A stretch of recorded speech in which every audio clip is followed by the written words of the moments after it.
It was copied over. We started over again saying, what staff do you need? We figured out what the appropriate rates that the current staff would have on January 1st. We all had to meet with Dave to talk about any increases between today or when we started this and January 1st. So we have the right start rate. From an expense point. You answered my question. Okay, and from an expense, the departments, again, every line they had to fill in, so they had to go back looking at what they asked for 2011, looked at 2010 actuals now as a base to ensure that the numbers are right. And there are changes we made. For example, Bruce dropped custodial supplies. He looked at it and said, I don't need that much. 2010, and I was too high in 2011 budget, he dropped the number. Every department went through those pieces, line by line. So the answer to your question is yes. Sorry. Well, for the rest of the audience, the comment was, we started with 2011 and just, that was our base and just made minor changes. We did not basically do it that way. We went back to the bottom line and said, fine, look at it, but you gotta go through the numbers again and improve what you need for 2012. Every one of the staff members or the managers met with Dave before they did it to talk about the service levels that Dave expected them to provide in 2012, what was in their 2011 budget, and had to agree before anyone could change their 2012 service levels. That Dave had agreed to it before they even do it. So we try to cover every base before they start to do the numbers to get the most accurate budget we can put together. Thanks. Do I have other questions? Chuck? None of this includes capital? This is all ops. Operational only. Purely The ops. board has not made a decision on capital, or they have not informed the staff. So this is purely ops. The thing with the pools, just a question, trying to think out loud here.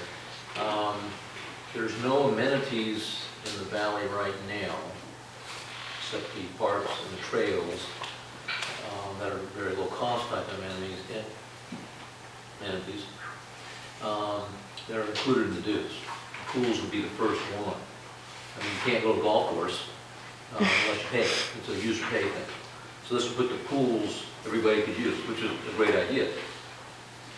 The issue becomes, this might be one of your concerns. I'm sitting here thinking, okay, 2,900 dues payers. What happens if something happens, this drops to 2,500 dues payers? What happens then as far as the rest of the budget? And now you've locked the pools into being fully funded in the budget. What's going to give to keep the pools open? If I was a member and I was told my dues included the use of the pools, I would expect the pools to be open no matter what. Unless the board puts a measure or some other way that it's based on available funding, but it's an issue I have. I don't know how to solve it at this point. I'm more curious from, again, as a member of the community, based on how I vote, and I'm told the pools are included in my dues. If we have a catastrophe in some way, the dues payers doesn't come in. The golf course, we can't do the ninth hole the way we want to do it. We have to close down the ninth hole for 3 months to rebuild the bridge, which means the golf course, the revenue will drop because a number of people won't come to play because it's a ninth hole golf course. I can name a number of scenarios that are in here that we could have a drop in revenue based on the economic stress. We have funds, and if the pools are mandatory to be opened, if that's how someone would look at it, then we'd have to cut severely into other services. That's what it sounds like. But it's, that's the board side. I'm not a legal person. I'm just looking at it from my own way of a personal side. How would I do the budget and how would I deal with it? Well, I think that whether we include the pools or we don't include the pools, that we make assumptions on the income side of our budget, and if we get partway into the year and it becomes obvious to us that the income side of our budget is not going to work, we have to look at everything on the expense side of the budget and make decisions of what we have to do to comply with the new reality. I don't disagree with you, sir. I just would like to make sure that it was well explained to the members so there wasn't any false expectation. That's all. Thank you. Any other? Russ? I know the board hasn't talked about capital yet. We anybody have a feel for what capital's gonna add to this, so the total dues would be, because that's what you look at? We're not talking about that now, we're talking about operation. Okay. In order to decide capital, we have our engineers report on the roads, I understand now, but we obviously have to analyze that and see what they come up with.